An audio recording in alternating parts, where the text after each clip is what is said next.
और फिर मैंने सुना है कि हुड्डा साहब साफ नाटन लग रहे हैं कि मैं पार्टी छोड़ दूंगा। अभी पीछे स्टेटमेंट थी, लोगों ने खूब प्रचार भी चला था इस बात का कि हुड्डा साहब ने कांग्रेस हाईकमान को साफ कह दिया कि मैं पार्टी छोड़ दूंगा। और वैसे भी कांग्रेस तो टूटनी है, निश्चित है। यहाँ बहुत बड़ा खेल होने वाला है, आप देखते जाओ बैठे बैठे। चुनाव से पहले बहुत बड़ा रोड़ा होने वाला है। इंडियन नेशनल लोकदल जो पार्टी है, ये चौधरी देवीलाल ने एक शोरूम बनाया था और फिर ये बन गई एक छोटी दुकान और आज बन गया एक खोखा। ये सच्चाई है।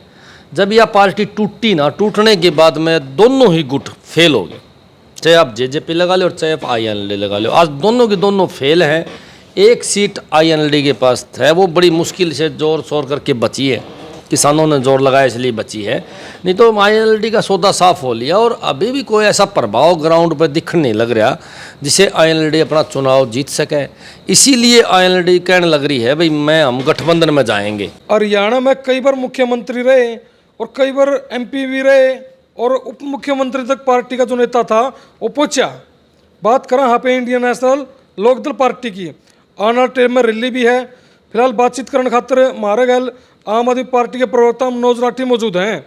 और बात चली क्यों है, चर्चा क्यों शुरू हुई इस पार्टी की?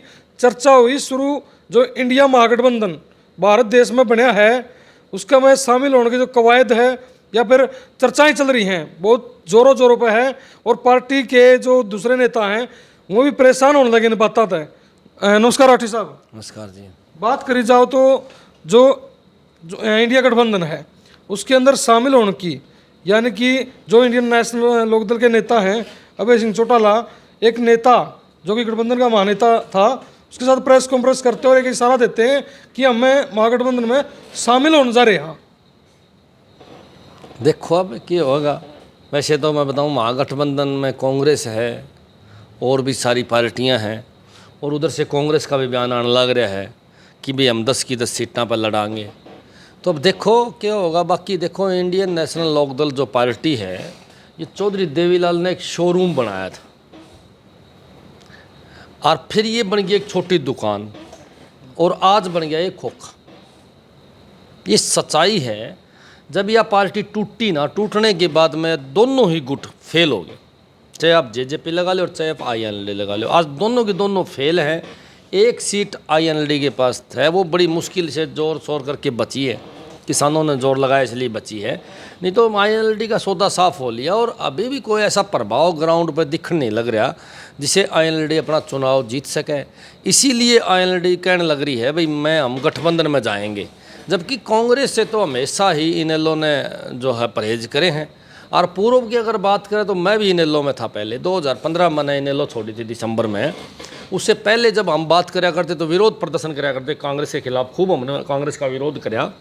चौधरी भूपेंद्र सिंह हुड्डा का खूब विरोध कराया। हमने आरोप भी लगाया उस समय कि चौटाला साहब की सज़ा जो है वो हुड्डा साहब ने करवाई है। उस समय होया करती है बातें, और पूरा जोड़ लाया भाई कांग्रेस ने इनकी जेल करवाई है, अजय सिंह चौटाला की और ओम प्रकाश चौटाला की। अब अगर इनेलो उनके साथ ही गठबंधन में जावे है तो ये उनकी मजबूरी है कि उनको अपना फ़ायदा है, या पार्टी डाउन होने लग रही है, या क्या कहानी है, या समझ से बाहर है। और मेरे तो समझ से बाहर यह है कि इनेलो कभी तो बीजेपी के समर्थित उम्मीदवार को वोट डाल लें, आप अगर विधानसभा की बात करें तो, और कभी उनके फेवर में बात भी करते हैं, हमने नज़र आ जाए हैं। और अब जो है वो एक उनके विरोध में जो गठबंधन बना है उसमें जाने की अगर कवायद है तो ये भी एक बहुत बड़ी बात है, सोचने की बात है भाई कैसे विचारधारा तो मेरे खानी नहीं, फिर भी कहे जाओगे। और फिर मैंने सुना है कि हुड्डा साहब साफ नाटन लग रहे हैं कि मैं पार्टी छोड़ दूंगा। अभी पीछे स्टेटमेंट थी, लोगों ने खूब प्रचार भी चला था इस बात का कि हुड्डा साहब ने कांग्रेस हाईकमान को साफ कह दिया कि मैं पार्टी छोड़ दूंगा। और वैसे भी कांग्रेस तो टूटनी है, निश्चित है। यहाँ बहुत बड़ा खेल होने वाला है, आप देखते जाओ बैठे बैठे। चुनाव से पहले बहुत बड़ा रोड़ा होने वाला है। अभी सेंट्रल गवर्नमेंट एक बिल लेके आओ थी, बोला एक चुनाव एक देश, कौन ही आया ना, वो नाटक था ना सिर्फ। इसी प्रकार मैं बार बार एक ही बात कहना चाहूँगा कि जिस प्रकार ये बीजेपी प्लान कर रही थी वो प्लान कामयाब कौन नहीं होया। महिला आरक्षण भी आगे के लिए लेके आई है, तो इसलिए कोई ना कोई मामला ऐसा बनेगा जिसमें टूट फूट होनी है, और टूट फूट होगी तो किसके सूत आओगी समय बताओगा। बाकी अभी जो ताज़ा रैली करने लग रहे हैं, इन्हें लोग कभी वो पार्टी होया करते जो मैदानों में रैली करा करती। जब हम होया करते इनेलो में तो रैली के अंदर जाम हो जाता पूरा शहर, चारों तरफ पब्लिक होती, मैदानों में 100 किला में तो पार्किंग बना करती। आज वह इनेलो एक मंडियों तक सिमट गई है। अब वह इनेलो प्रदेश भर की रैली जो है मंडी के शेडों के नीचे करने में मजबूर होगी। इसका कारण सिर्फ एक है कि इनमें फूट पड़ गई और इनेलो में वो दम नहीं बचा, और इनेलो दिन प्रतिदिन डाउन ही गई है, उभरी नहीं है इनेलो। इनेलो में जब से टूट पड़ी है, टूट पड़ने के बाद इनेलो नहीं उभरी है। और अब इनेलो को इस बात का पता चल गया, इनेलो नेताओं का, भाई पार पड़नी मुश्किल है। एक लगी जब पार पड़नी मुश्किल दिख जाए ना, जब पार ना पड़े अकेले की, तो फिर एक ख़ास बात वो है कि वो कोई ना कोई सहारा ढूंढे है। तो मन ऐसा लगा है कि इनेलो जो है इस इंडिया गठबंधन का सहारा ढूंढा है, भाई वहाँ शामिल होके और अपनी कुछ सीटें निकाल के और फिर बैठा जाए।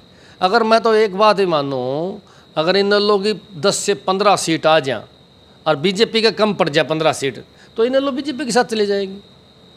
बिल्कुल क्लियर है, वो इंडिया गठबंधन में भी कौन रहे। तो इसीलिए हुड्डा साहब इस बात का विरोध करने लग रहे हैं कि भाई उनका भरोसा कौन है, कभी इधर चले जाएंगे कभी उधर चले जाएंगे। और ये निश्चित है कि हुड्डा साहब ने जो बात कही है कि मैं पार्टी छोड़ दूंगा, तो मुझे लगा है कि कांग्रेस शायद इन्हें लोगों को शामिल करेगी इंडिया गठबंधन में और हुड्डा साहब पार्टी छोड़ देंगे। जब हम बात करें, हाँ लोकसभा में बिल आया महिला आरक्षण बिल, उसी के अंदर कुछ सांसद थी, उन्होंने कहा कि भाई पहलवान वाला मुद्दा चला था पीछे जंतर मंत्र पे कि ब्रजभूषण शरण जैसे लोकसभा में सदस्य जो बैठे हैं वह बिल लाने लग रहे हैं जो खुद महिलाओं का शोषण करते हैं। बिल्कुल सही है, महिला तो जो बात सच होंगी कहेंगे। देखो, महिलाओं को आरक्षण दिया बहुत अच्छी बात है, बड़ा लंबा मामला रहा है 33% आरक्षण की मांग का, लेकिन दिया कड़े है। ये तो वो काम करे है मोदी जी ने, बोला जी बात सुन लो, ईब तुरंत जो है वो रिश्ता होया है, सगाई 26 में करांगे और सगाई होया पाछे बोलिया जी फिर देखांगे, ब्याह 29 में करना है कि 39 में करना है। और के बेरा टूट भी जब लंबा रिश्ता चलना मुश्किल हो है, साल 2 साल आप छोरा का रिश्ता कर दें तो उसमें गड़बड़ होने के चांस ज़्यादा हुए हैं। तो इसलिए मैं तो मानूँ नहीं भाई ये महिलाओं को आरक्षण दे देंगे कि, और जब आरक्षण देना है तो 2024 में दे दो। एक बात बताओ, पंचायत में इन लोगों ने इलेक्शन के दौरान आरक्षण दिया 50% महिलाओं को, हालांकि एक साल इलेक्शन आगे बढ़ गया, तो आड़े की दिक्कत आड़े भी तुरंत देना चाहिए, वहाँ तुरंत दिया तो यहाँ भी तुरंत देते।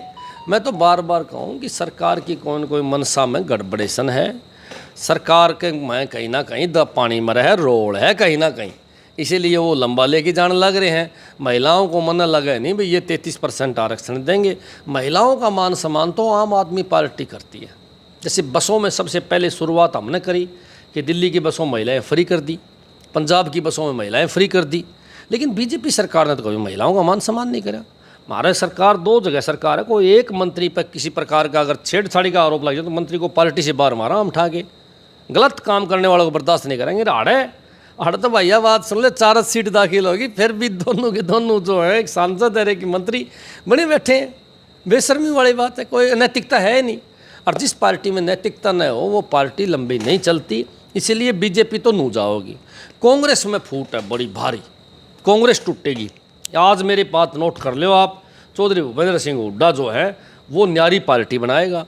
इधर रह जाएगी शैलजा, किरण और रणदीप, और उधर वो बनेगी दोनों मवा इनेलो वाली बनेगी। जेजेपी इनेलो न्यारी बनी थी, दोनों सौदा ख़त्म। इसी प्रकार कांग्रेस भी खत्म हो जाएगी और भारत देश को एक राष्ट्रीय पार्टी के रूप में आम आदमी पार्टी मिल चुकी है। इसलिए हरियाणा में आम आदमी पार्टी अब उभरेगी और उभर के पूर्ण सरकार ले आओगी। लोगों को सरकारी स्कूल बेहतर बना के देगी, सारी सुविधाएं बना के देगी। इनके पास तो क्या है, इनके पास तो सुनो मैं बताऊँ इनके पास क्या है। इनका विजन सिर्फ एक ही है कि मेरे बेटे कैसे मंत्री बने, मेरा बेटा कैसे मुख्यमंत्री बने। चाहे तो आप ओम प्रकाश चौटाला को लगा लो, ओम प्रकाश चौटाला के चाहोगे भाई चौटाला मुख्यमंत्री को बना मेरा बेटा।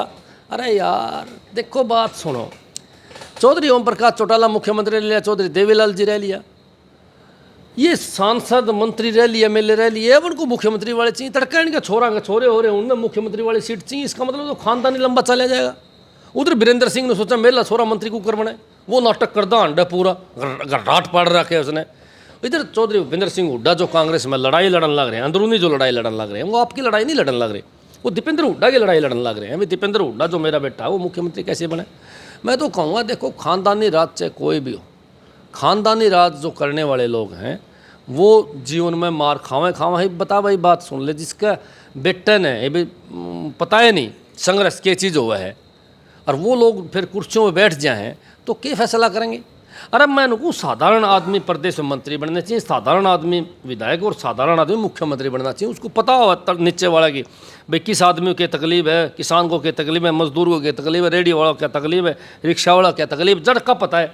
और जिस इंसान को जड़ का पता है वो राज बड़ा सॉलिड करें। चौधरी देवीलाल ने क्यों राज खूब कराया? क्योंकि उसको जड़ का पता था, संघर्ष करके नीचे तो उठ के गया था। चौधरी बंसीलाल क्यों कामयाब होया? इसीलिए होया कि उनको नीचे के लेवल की सारी कहानी का पता था। और यहाँ अब जो सौदा चलन लग रहा है वो डुलमुल है। इसीलिए मैं तो एक बात कहूँगा कि इन्हें लो भी जमुना पार होली है, हरियाणा प्रदेश में अकेली लड़ेगी तो एक भी सीट को नहीं आएगा। बात करा तो देश के अंदर जहाँ इंडिया गठबंधन बनया उसी टाइम जो भारत के प्रधानमंत्री हैं उनकी तरफ से बातें आई, भाई कई जगह चेंज भी कर दिया गया, जहाँ इंडिया लिखा हुआ था वहाँ भारत लिख दिया गया। और नाम बदलने की जो चर्चाएं हैं उस जनता में जोरों तो चल रही हैं कि भाई इंडिया गठबंधन को देख के इंडिया का जहाँ नाम लेता थे भारत का नाम लिया जाऊगा। कल ने कोई गठबंधन वाला भारत नाम धर लेगा तो भाई फिर क्या बदलोगे? फिर भारत का और किमें धर दियो? देखो ये तो फालतू बातें हैं। इंडिया का जो नाम है गठबंधन का वो अरविंद केजरीवाल ने दिया है, और अरविंद केजरीवाल इंडिया गठबंधन का संयुक्त प्रधानमंत्री उम्मीदवार होगा। आज पहले बताऊँ मैं आपको, और प्रधानमंत्री बनेगा। क्योंकि इंडिया गठबंधन जीतेगा तो प्रधानमंत्री तो कोई है ही नहीं। चेहरा बताओ कौन सा है आपके पास? केजरीवाल को छोड़ के आप एक चेहरा ऐसा बता दो भाई ये आदमी सॉलिड प्रधानमंत्री बन सकता है। हुड्डा साहब को तो मुख्यमंत्री में रोल पर गिर रखी कांग्रेस वाला ने, तो प्रधानमंत्री कैसे बनेगा? राहुल गांधी का आपने पता है, राहुल गांधी अभी मैच्योर नहीं होया है। मैच्योरिटी जब तक नहीं आएगी तब तक वो प्रधानमंत्री पद के काबिल नहीं है। उधर से नीतीश आ गया, ममता आ गई, वो अपने एक एक राज्य तक सिमटे हुए हैं। केवल एक नेता ऐसा है जो पूरे देश के अंदर अपनी पहचान रखता है, और पूरे देश के अंदर पहचान रखने वाला एक ही नेता है पूरी इंडिया गठबंधन के अंदर, अरविंद केजरीवाल। तो हम तो देखो भाई शुभकामना देवा सारा ने भाई इंडिया गठबंधन का धर्म है निभाओ। लोकसभा में तो इंडिया गठबंधन से आम आदमी पार्टी चुनाव लड़ेगी, और विधानसभा में आम आदमी पार्टी अकेले चुनाव लड़ेगी। जी धन्यवाद। धन्यवाद। फिलहाल भाई बातचीत आपने सुनी और आपने किया लगा, क्योंकि लगातार पूरे हरियाणा में चर्चा चल रही है महागठबंधन न लेकर के, जहाँ INLD है जो इंडियन नेशनल लोकदल पार्टी है वो कोशिश करने लग रही है कि भाई महागठबंधन में एंट्री करी जाए और विधानसभा चुनाव है जो वो लड़ा जावे और लोकसभा की कुछ सीटें लेके जीती जावे। बाकी भाई आपका मानना क्या है कमेंट करके बता दियो, और ज़्यादा से ज़्यादा वीडियो में शेयर कर दियो। इसे कल अपनी वीडियो में विराम दी हूँ। जय हिंद, जय भारत।